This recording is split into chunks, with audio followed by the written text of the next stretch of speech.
continuous webinars for our those staff which are not registered with the as a student with the Center of Excellence. So anybody can join these webinars and they can freshen their knowledge, they can improve their knowledge. Luckily, we have expertise available within the center of some modeling tools, and our alumni are also well equipped.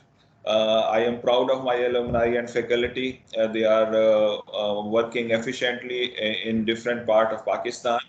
And I am happy to introduce that Dr. Ashraf, who is one of the co-speaker of this webinar. He is a graduate from Center of Excellence in Water Resources. So is the other our speaker, Dr. Mudassir. Why we have selected this topic of hydrological modeling of snow-fed catchment.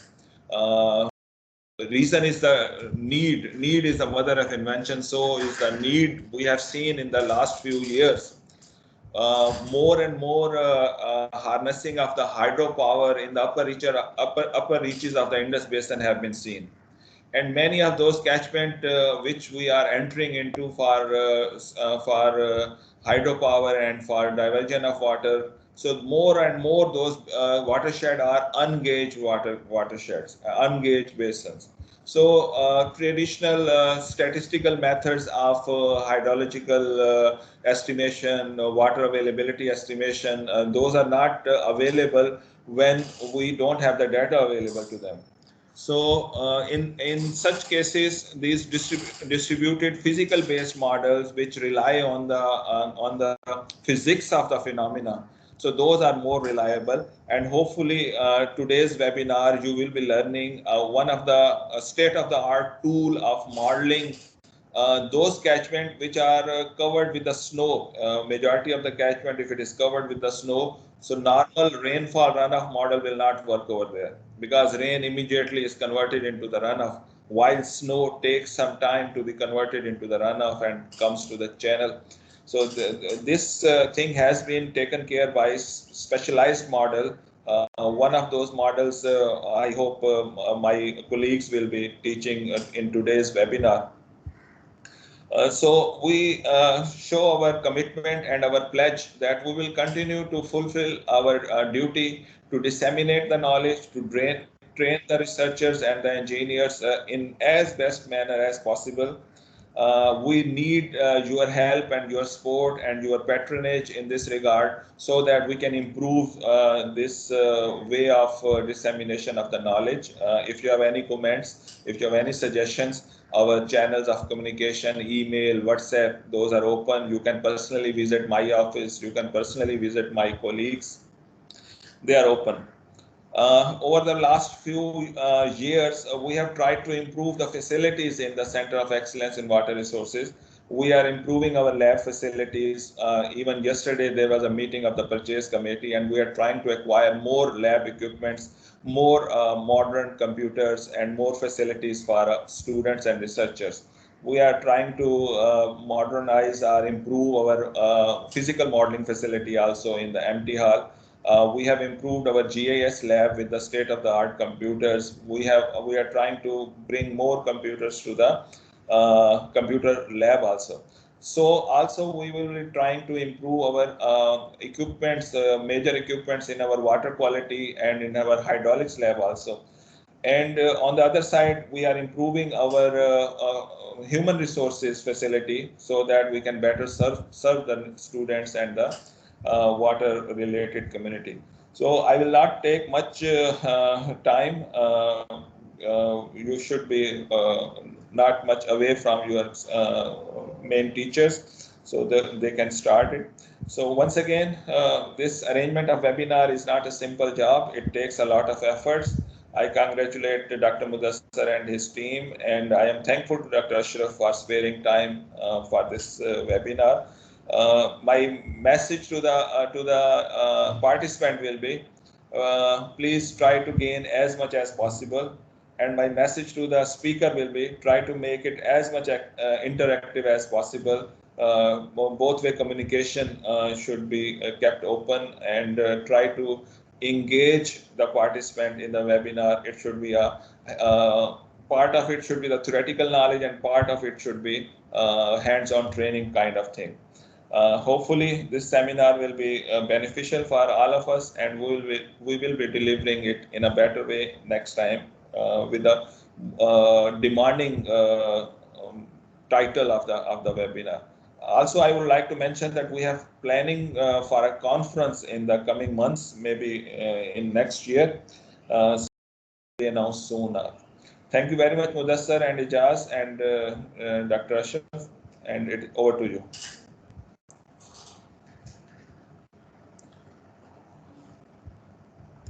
Who is coordinating, Mudassar or Ijaz? Sir, I am coordinating it. Okay. So I am switching mute to mute. Okay. We have more than 32 participants have registered for this webinar from 15 different organizations, including from Canada, China, and Turkey. And I think now 29 participants have joined the meeting, and we can start without any delay. And now I invite Dr. Muhammad Ashraf to deliver his lecture on remote sensing data processing using R package for hydrological modeling. Dr. Muhammad Ashraf is working as an assistant professor at Khwaja Farid University of Engineering and Information Technology, Rahim Khan, and he has a vast experience of hydrological and flood modeling. And previously, he has also worked in WAPA, Glacier Monitoring Research Center, and he has experience of simulating and the glacier melt processes. Now I invite Dr. to start, please. Dr. Muhammad Ashraf. Bismillahirrahmanirrahim. Thank you, Dr. Ijaz, and I'm very thankful to Dr. Noor Muhammad Khan and Dr. Mudassir Iqbal to invite me for this session. And I have prepared a presentation on the topic, and Dr. Noor Muhammad Khan made it easy for me because I have just added a few slides to introduce about the modeling of studies. I just want to share the presentation with you.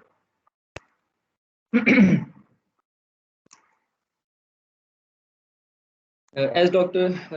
Ijaz introduced, I am currently working in the university, Khwaja Farid University of Engineering and IT, Rahim Khan, in the Department of Agricultural Engineering. I joined this university in 2019, and I selected this topic when Dr. Mudassir asked me that what should be the topic. Then I decided that I should disseminate about the processing using the R package, because I have done some work during my tenure at WAPDA during 2015 to 2017, and NESPAC has developed basically a hydrological model, and they developed a procedure to process the remote sensing data using the R package. And I want this that all other participants of this session should learn about this package, that how this package functions and how remote sensing data can be processed using the R package. Initially, these are the contents for this presentation. I have added the introduction about hydrological models, and then the steps regarding the snow melt runoff modeling and the application of R language in hydrology, and then the installation of R package and its graphical user interface, and added some guidelines for the initial user. And at the end, I have added many slides to show you that how remote sensing data can be processed using the R package. Hydrological models, but basically, the purpose of hydrological model is to simulate and forecast the runoff from the catchment. This is the basic purpose. And you know that in our Pakistan, only a few organizations are using these hydrological models. However, many researchers have used the runoff models, hydrological models, to simulate the runoff from the catchments. Uh, However, in WAPDA, I was working in GMRC Glacier Monitoring and Research Center, and they were using initially they were using the UBC watershed model, and then they also have facility to simulate and forecast the runoff for the catchment of Mangla using the SRM model. Uh, Therefore, the basic purpose of hydrological model is to simulate and forecast the runoff from the catchment. And plus, there are many models. Some are Dr. Noor Muhammad Khan Sahab said, there are some are rainfall runoff models. Similarly, some are snow melt runoff models, and some are the glacial melt runoff models. Rainfall runoff models have only capability to simulate the rainfall only. Like previously, HMS has the capability to simulate the rainfall only. And GR4J1 is also an example of the rainfall runoff model. And the snowmelt GR4JS is the example of the snowmelt runoff model. And widely used one of the snowmelt model is the SRM, snowmelt runoff model, simply it's called. And now HMS has also capability to simulate the snow runoff from the snowfed catchments. And the soil and water assessment tool has also capability to simulate the flows and runoff from the snowfed catchment. And there are some models, but the like SRM uh, and some other models does not have capability to simulate the glacial melt. For the glacial melt, there are some other models. For example, uh, Australians updated one of their platform that is called Source, and they incorporated the GR4JGS model, and it has capability to simulate the snow melt, to simulate the rainfall, to simulate the snow melt, and simulate the glacial melt also. And similarly, WAPDA is using UBC watershed model, and UBC watershed model has also capability to simulate the runoff from the glacial melt.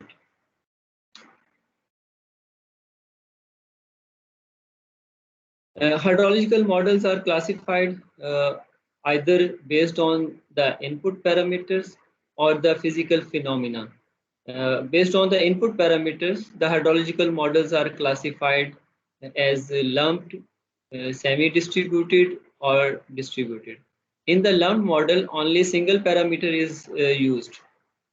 And in the semi-distributed model, that catchment is divided in further into sub-catchments, and and each catchment has its own different single parameter to simulate the runoff. Whereas in the distributed model has capability to simulate the runoff at each pixel. Therefore, it has the complexity increased with from the lumped model to distributed model.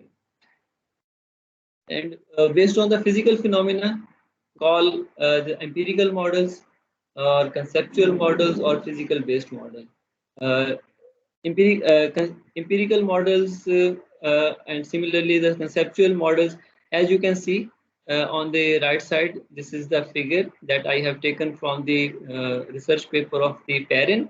This is the basically GR4J rainfall model. It is it is a lump model, and it is a conceptual because different processes are conceptualized at different stages. That how evaporation occurs after precipitation and water goes into the different stores and percolations and runoff generates. And this is basically the conceptual. And similarly, UBC also has a conceptual, also a conceptual model. And the physically based models uses actual or you can say that exact hydrologic equations like SWOT model. It uses the hydrologic equations. रिपोर्टें देखे ना हमारे रिपोर्टें हैं ठीक है. Is there any question? नहीं progress report से शो होता है ना कि Hello, can you hear me? Ijaz, can you tell me about hello Ijaz? Yes, sir. Ji sir. Yes, sir. Okay. This table basically, I have added this table to show you that how different models can be categorized based on the input parameter or based on the physical phenomena. Most widely used models like SWOT model, HMS model, and UBC and SRM models. I have added, so you can see, because this is a SRM model or a SWOT model. Catchment is divided into sub-catchment. Therefore, it is called the semi-distributed. Whereas the SWOT model, the approach which is used to simulate the runoff is physically based. Therefore, it is also called a physically based model. Whereas SRM model simulate the runoff based on the empirical equations. That is the degree day approach. Therefore, it is called the empirical model, and it is also a semi-distributed. Now I comes to the topic that is R. R is basically the open source language. First question is why R is used in hydrology, or what is the importance of R in hydrology? And what was the purpose of R? Actually, with the advent of new things, with the expansions of the data like remote sensing, data is available, and new softwares are developing. The growth of computational hydrology is increasing. Therefore, R is required to run these models. And secondly, R is the open source programming language. Because it's open source, it means it is available to all without any fee, without any charges. And this R was basically developed for the statistical computing by Rose and the Robert in 1990s. And now it is being widely used for various purposes. And in these slides, I have mentioned a few applications of our language because it is highly versatile and it has a wide range of uses. R can be used for data acquisition, like remote sensing data or any other data which is available on the sites, like, for example, NOAA, National Oceanic and Atmospheric Administration, has many stations data of many stations on the website. R can be used to acquire those data. Similarly, you can analyze this data using the R. And there are some models are also available in R that can be used to simulate the runoff rainfall. Ijaz, I think someone's All the mic is on. participants are requested to keep their mics muted. Please. Thank you. There are some statistical analysis can also be done using the R, and you can also visualize the data using the R because it has a advanced user interface, and well-developed geospatial and geographic information system applications can be run using this R process. It is very easy to run any process which can be done in the GIS platform that can also be done using R language. And R language, R package can also be used to generate reports and making the interactive presentations. And what are the advantages of R? Because it is very easy to use and it has very large number of online resources, and you can search whatever you have to need, you can search from the online resources. And another advantage is that the availability of the source codes under the open source license, or source code of different processing mechanism like GIS methodologies are open source license, and it can be run on all major operating systems like Microsoft, Windows, or Linux. With the with the application of R, there are about 13 to 14 hydrological packages which are built in this R language, and you can use these packages. First of all, I will start from the installation, how you can install this R language. R language can be installed from this link given on the this presentation, and you can see the window that will be open after clicking on this link, and you can download the any latest version of R available on the link. And every few months a new major version becomes available, and you can download any version from this link. There are some guidelines for initial users who want to use this R language to process their GIS data, remote sensing data, or whatever data which is required for hydrological modeling. R relevant content using the internet search engine are like expressions and packages. Okay? These can easily be searched from a dedicated search engine that is called RSeek. The link is given. When you will go to this link, you can see that I show you in the next slide that only the relevant material related to R will be available on this dedicated search engine. Actually, the initial hurdle which is faced by the users is the finding the time required to gain a basic understanding of R itself, and how to find the solutions on the internet and to navigate help files provided within the R. You can find the solutions from the internet, and also you can find the solutions within the R user interface. Therefore, there are many advantages of writing a script that because when you perform any analysis using R, actually you write a script, and that script utilizes some packages. When you write a script, it can be used and improved further by anyone. It is not only for you. You can share it with someone others, and they can use the same script to generate the input requirements for the catchment. Like they can use the same script to download the data, to merge the different tiles of the remote sensing data, to extract some information from the remote sensing data. Actually, these scripts can be reused and that can be improved with time. And the same script can be reused to produce the given result, and therefore it avoids the duplication of efforts, and the same script can be used for different catchment. For example, initially the script that was prepared by the one of our organization for WAPDA, and the script was for Mangla catchment, and then I modified those script to process the model data of the Chitral catchment. Similarly, once you develop a script, write a script that can be used for any catchment to process the remote sensing data. This is the engine that I was asking, the RSeek, and you can search any type of information regarding R language.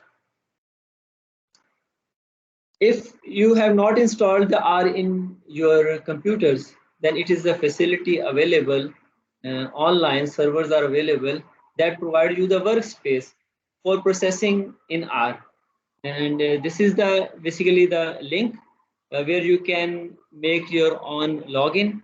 That I made my own login on this RStudio.cloud, this cloud server, and you can go to this cloud server to if you have not installed the RStudio, or if you don't want to install the RStudio in your computer or in your system, then you can use the online cloud servers by making your own account, and then you can run different processes on R.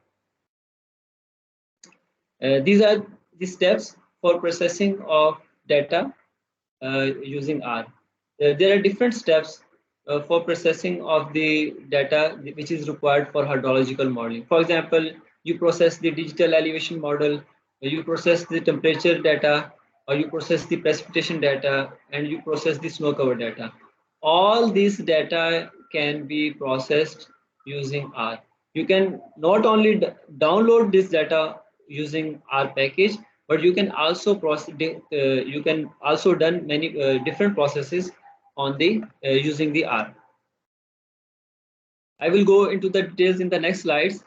First of all, for example, if you first of all, first step is the downloading of DEM. Okay. You can download the DEM from the different sources like Aster 30 meter is available, but widely used digital elevation model is the SRTM, and this is the link which is given on this presentation.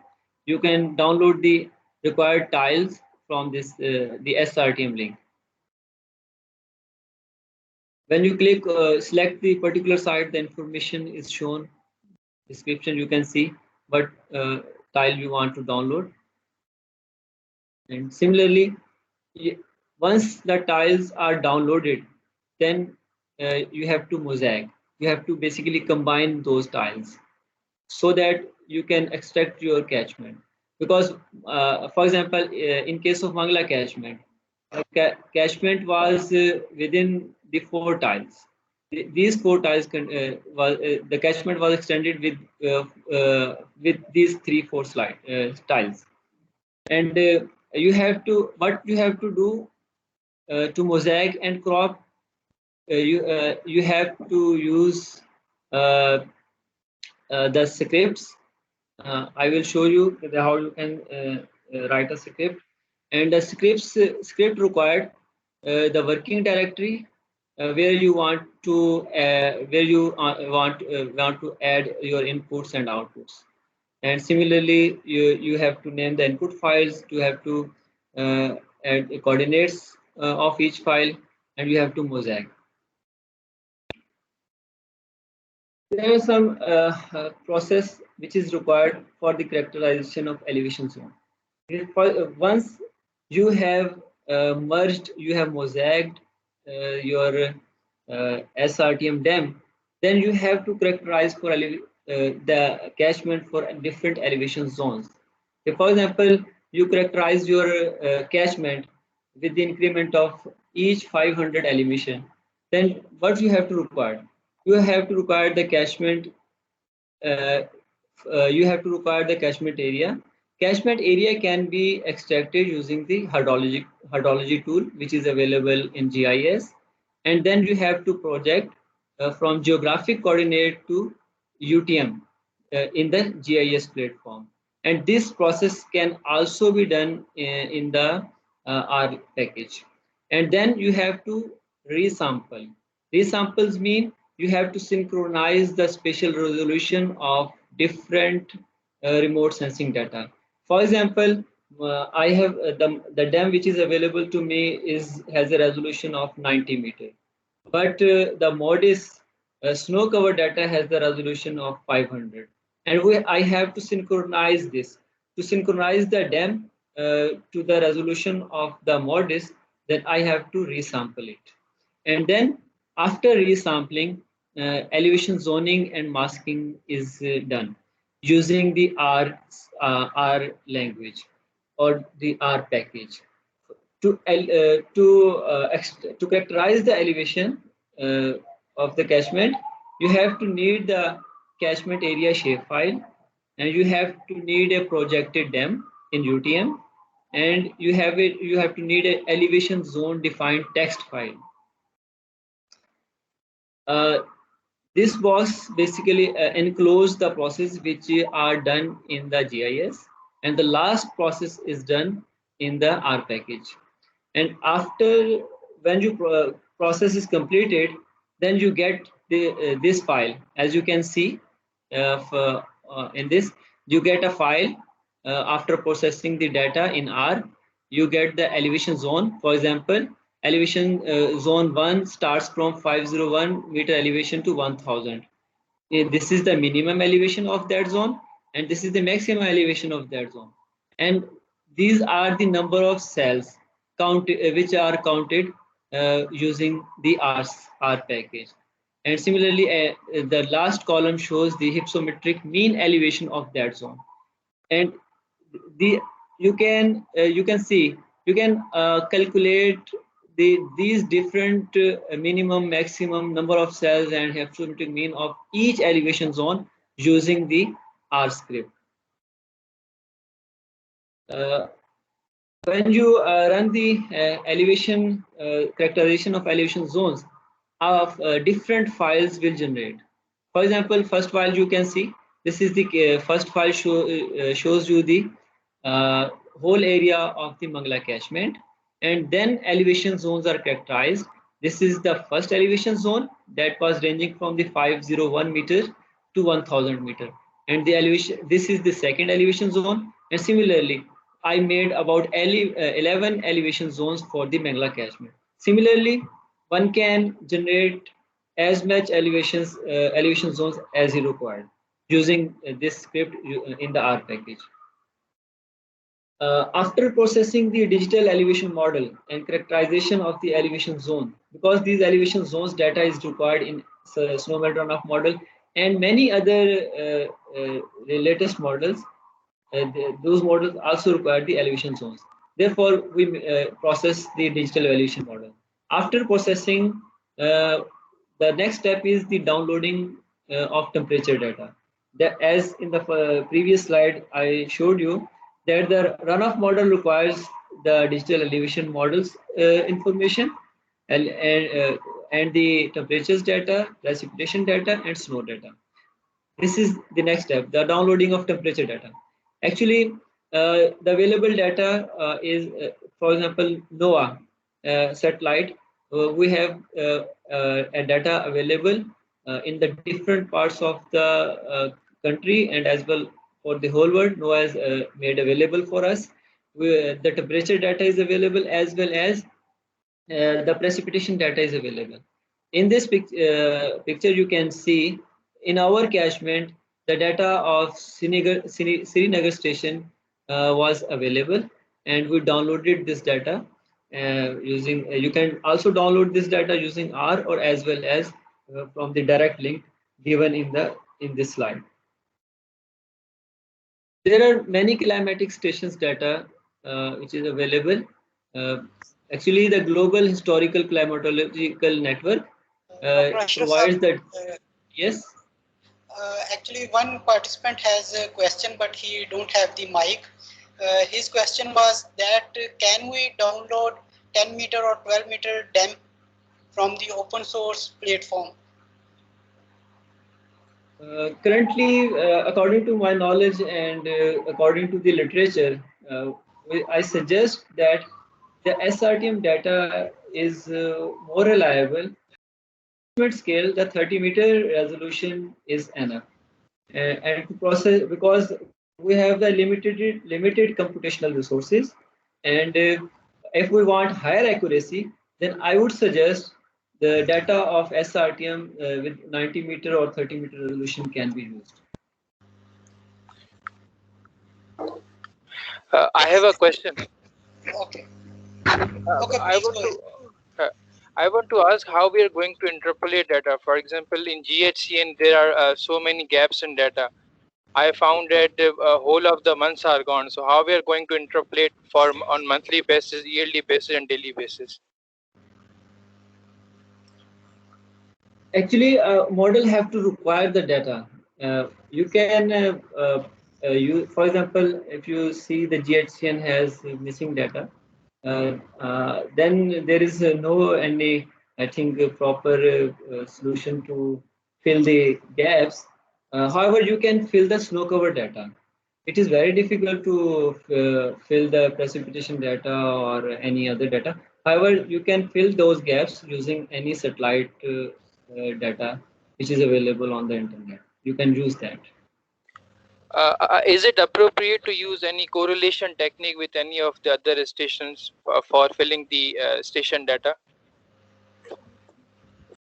Use, but it because in a at a catchment scale, data is very the conditions are not similar. Therefore, I suggest that the remote sensing If you find any remote sensing data suitable, then use it. I think that is more appropriate uh, than than using the other stations data, because the So, conditions varies in a single catchment. Conditions varies. so is there any remote sense temperature data available online, which is appropriate and which we can use for distributed modeling?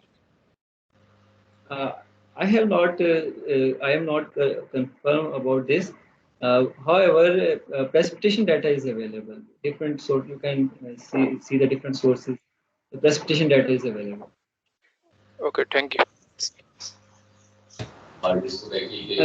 You can one can use the single stations data for a model, and one can use Bashir Saab also the. has So I would like to ask that how much uncertainty is there that as you have taken only 1 point for temperature data that is Srinagar. So the mean area elevation is slightly different. So how you extrapolate the data for other elevation higher than the Srinagar? And secondly, as our colleague, I asked for the temperature data, the satellite based temperature data is available from GPM data source. Thank you.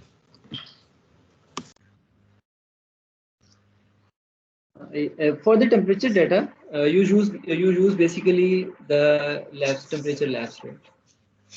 However, you can for the precipitation you can use the satellite data. You have two options.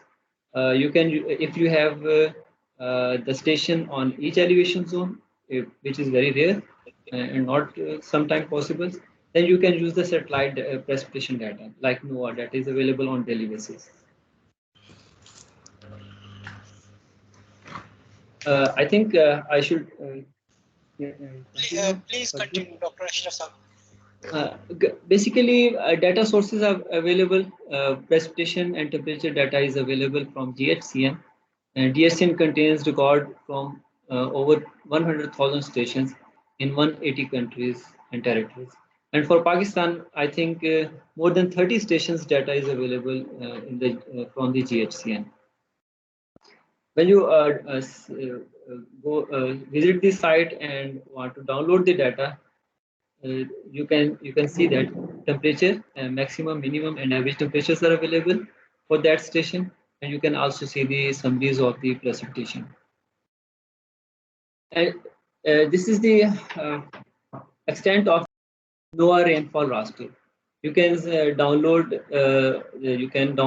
this raster to for your catchment, and this raster is has a resolution of 11 kilometer into 11 kilometers, and for the synchronization, as I told you before that, because when you use the SRM or any other model, or you want to calculate at a single cell values, then the cells uh, have a same resolution.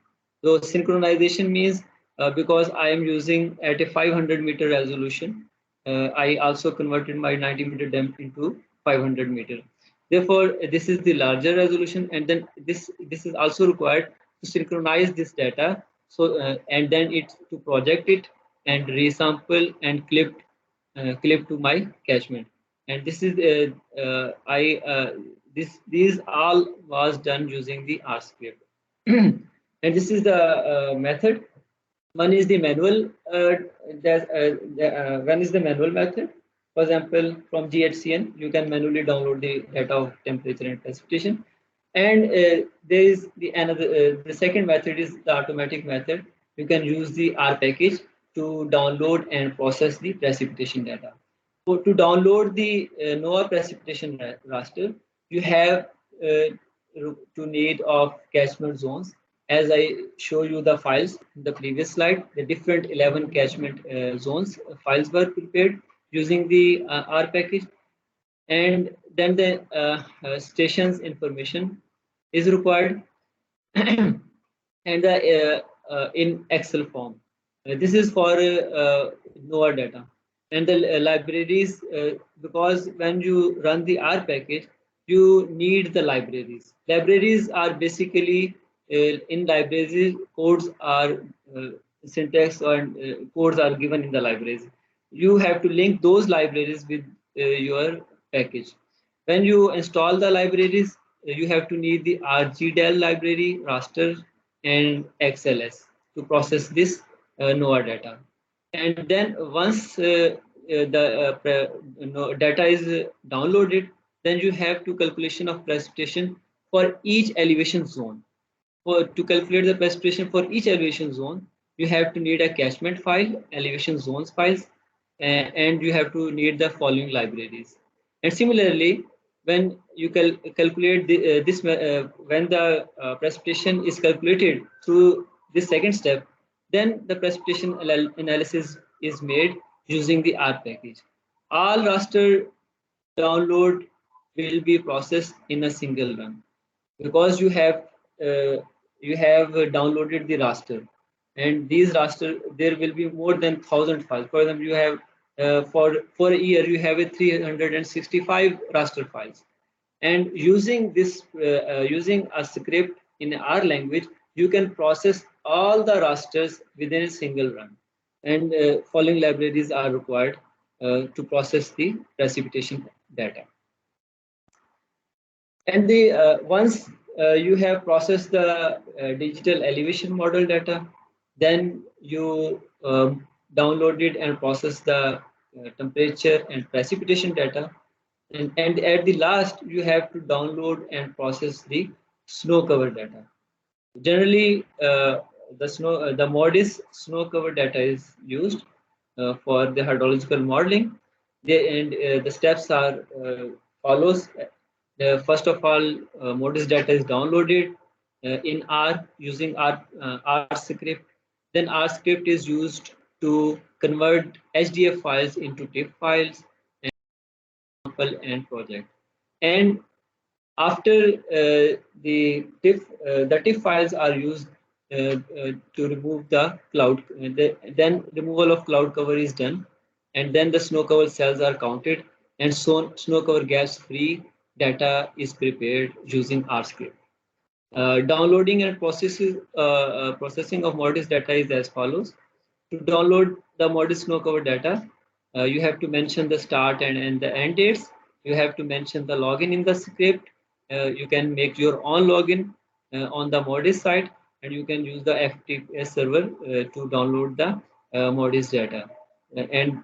So you have to install the libraries also. And this MODIS data is converted because when you download, these are the HDF files, and these HDF files are converted into TIFF using the script. When you convert these into TIFF, you have also to resample, reproject, and to those files. This is very important that all the raster files should have same resolution. All the rasters files should have same projection system. Therefore, you have to resample and reproject the each files which are being used in the hydrological model. And then when you convert the file into TIFF files, then you have to eliminate the clouds. The clouds free images can also be created using the R script. In this figure, you can see initially when I downloaded the MODIS data, in the upper figures you can see these black uh, clouds are shown in black colors. You can see when the script was run, uh, the below figures shows that clouds have been removed from these tiles. The single run, a single script was used to remove these clouds from all the downloaded MODIS data. Once the processing is completed, you have to calculate the snow cover area for each elevation zones. Then you also run a script for snow cover analysis, and the snow cover of each elevation zone, as you can see in this text file. A text file is generated using RScript that calculates the snow cover area for each elevation zone. And then a gap-free image is produced. You can see here this script also basically sees the the image before the clouds and after that image, and it interpolates those images and calculates the snow cover gap free images. Thank you very much. It was. Uh, I can also want to show you one more thing. I share you how you Sir, can use the R sir, script. before you share, I think Ahmed Saab has a question. Ahmed Saab, please. Assalamu alaikum, Dr. Ashraf. Walaikum Uh, salam. I have a question from you. As you said, you have to download rainfall data as TIFF files, okay? Yes. For example, I downloaded this TIFF files as a precipitation data. It is like thousands layers, Yes. thousands, or for example, for 1 year, 365 Yes. data. How I can make it as one data, and for each day I want to give the date of that day. For example, January 1st, 2010, January 2nd, 2010, something like that for my, stacked or bricked raster data. Can you? When you download the the tiles are saved with unique numbers with dates, and you can mention you can mention this in the script, that what should be the format of the data that is downloaded. You can mention in the R language script. Once you mention in the R language script, whatever the format, the same format will be used to assign the date or any other whatever you have mentioned. If you have assigned the date, then date will be each raster will have mentioned the dates when it will be downloaded. Thank you very much. Sir, I have a question regarding the models data. Were you were using its product, or you were using the yearly based composite or annual mean something? Because the land cover keeps on changing, fluctuating as per the time scale. If I'm taking the 3 months average, the land cover classes will be changed somehow. So, which specific time frame you recommend for SWOT or other models as well as model that you are right now? And so the second question is that does Please repeat your first question because your voice is not clear. sir, sir, I wanted to ask that, what specific products you were using for the model? What? Specific products you were using for the model for the snow cover. Sir, your voice is distorting. Can you write your question? Sure, sir. Sure, sir. I'm sending you on WhatsApp. Okay, I want to show how the R language works. Okay, I want to show. Please, I share my screen again.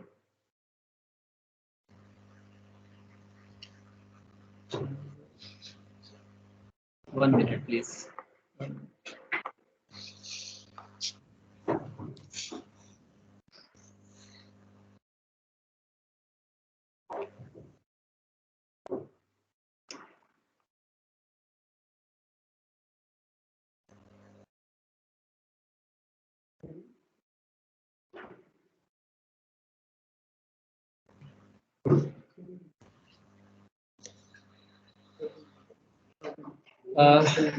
This is I have opened the RStudio. Okay, you can see RStudio is basically the user interface of our language. Okay, and this window where the cursor is blinking, you can see. First of all, we add the library. For example, I wanted to mosaic the different rasters. into a single raster. Okay, then I have to need a library. First of all, I write here library, which is raster, where code is given. Okay, then I set the working directory, okay, where the inputs and the output files will be located. And then I give the name for a newly mosaic raster. For this, I had downloaded the 4 tiles for my catchment, and then I given the names, and then I throughout according to the extent whatever I was required, and then I used this function to mosaic the raster. As you can see at the line 18, where the cursor is blinking, this is used to mosaic the rasters which are clipped to the extents given in the lines 14 to 17. And then at the end, what will be done? Our new raster will be write in the same folder where the working directory is set. Here I run one by one, and you can see the new raster will be created at the working directory. First of all, when you write the script, this is the script.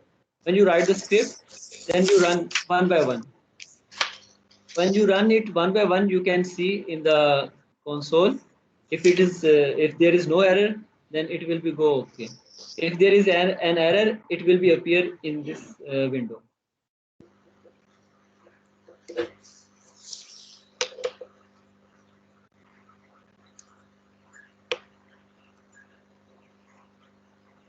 Now it's working. Now here you can see a red is shown where stop is written. Okay, now it is completed. If it keeps on blinking, it means process is is continued. If it stops, it means work is done. Okay, I show you the raster which is created using this script.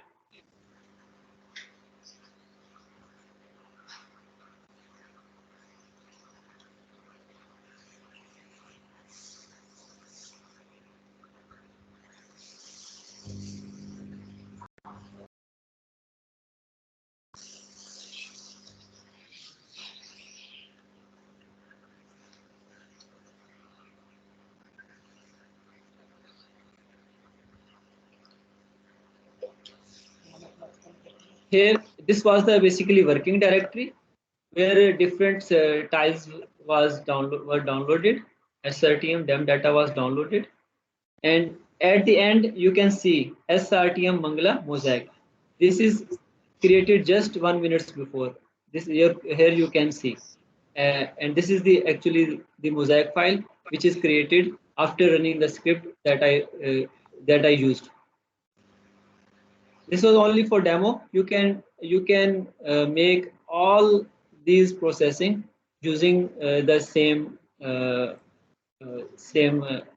methodology, but all have different scripts. And any other regarding if someone has question regarding this, then he can ask. Okay, sir, thank you. Actually, Ahmed Saab asked, will you share the source code of the R language? I think it will be fine. We can share the data, the presentation and the source code to the participants at the end of this webinar. And one of the participants have asked that what specific Modis product was used for snow cover.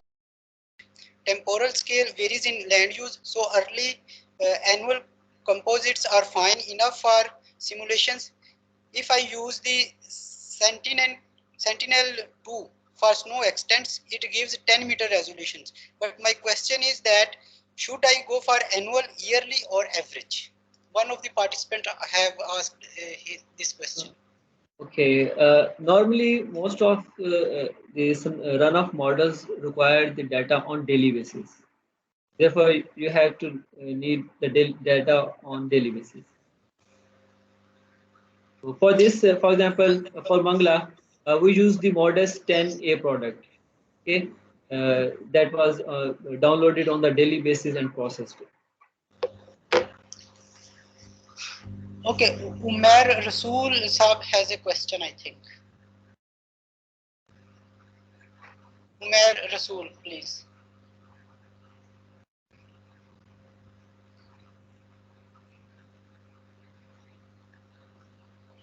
Okay, is there any participant who has question about this R language? Actually, this was from my side. This was only the introduction and to make you all familiar about the basics of R. The actual practices required weekly. I think the training that will be extended to 1 week or 2 weeks to carry out the all procedures that I mentioned in the slides. Therefore, this was only the introduction. And I think, I believe you will have new things that how you can download the R, how you can have different, different sources where from you can get the data. And this was only about the introduction. I think in future we can also organize more advanced or detailed webinars or workshops in which details can be disseminated regarding the R data downloading using the R language package. And if any of the participants have questions, then they are welcome. And otherwise, we can move to the next session of the webinar.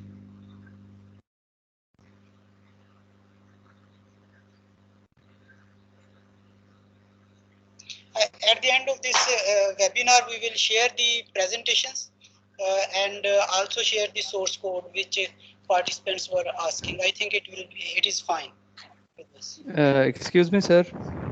Yes. Please state your name and ask your question. My name is Salman Khan. I would like to ask one question from Sir Arshad. Ashraf. Please. Sir, Yeah, please. Sir, can we use R for bias correction of climate data? As we have GCMs and RCMs data, which are incorporated with different kinds of uncertainties and biases. So could we use R for bias correction techniques? No, I have only go through the process that I have shown you, that how data is downloaded and then it is processed so that it could be used in the snowmelt runoff model. Okay. I have. You can search from the RSeek engine. As I mentioned for the initial user, I consider myself also the initial user of this R package. Okay, and you can also search from the dedicated search engine, the RSeek. Okay, sir. Okay, sir. Thank you. Hello.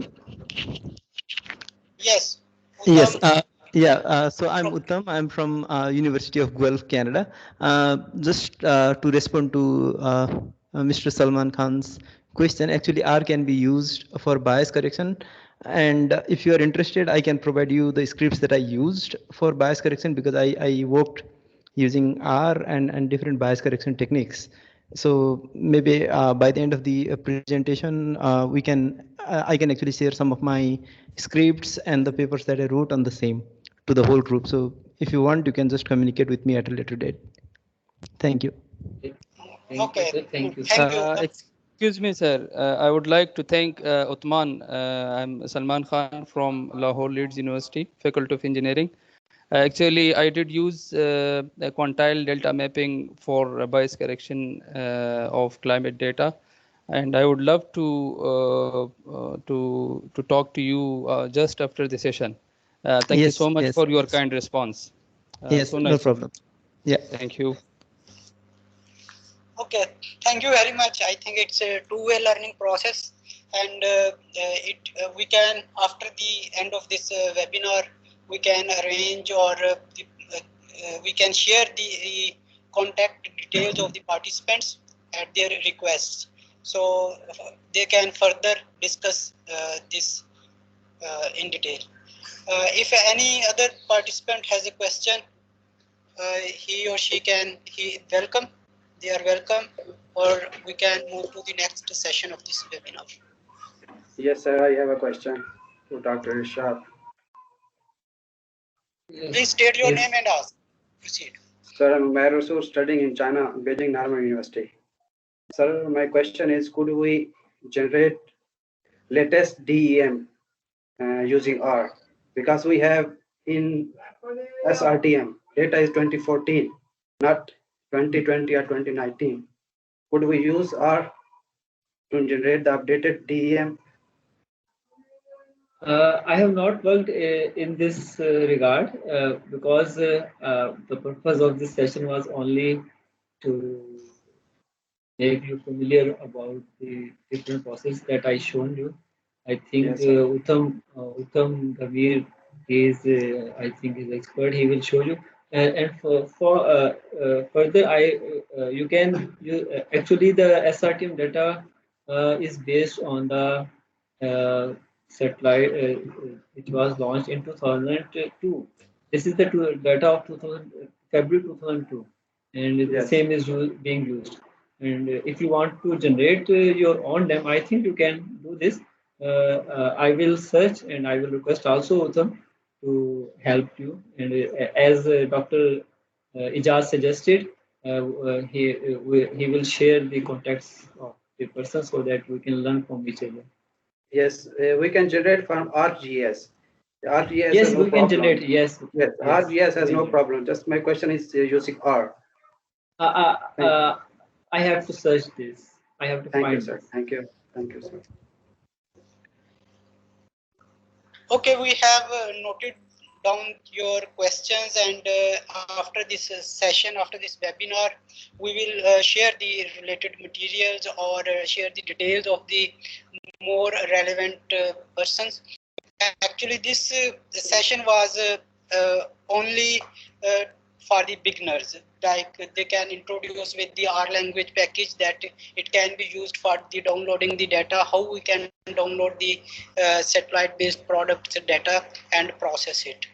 This is just was a beginners session, and now I think if no one have the question, I move to Dr. Mudassar, who will give you a introduction to the UBC watershed model, and he will also provide you the hands-on exercise session. And for this, I have already requested in the guidelines as well that participants can use two dual devices, that either they can use their mobile phones to get online from the Teams software and use their computers or laptops for the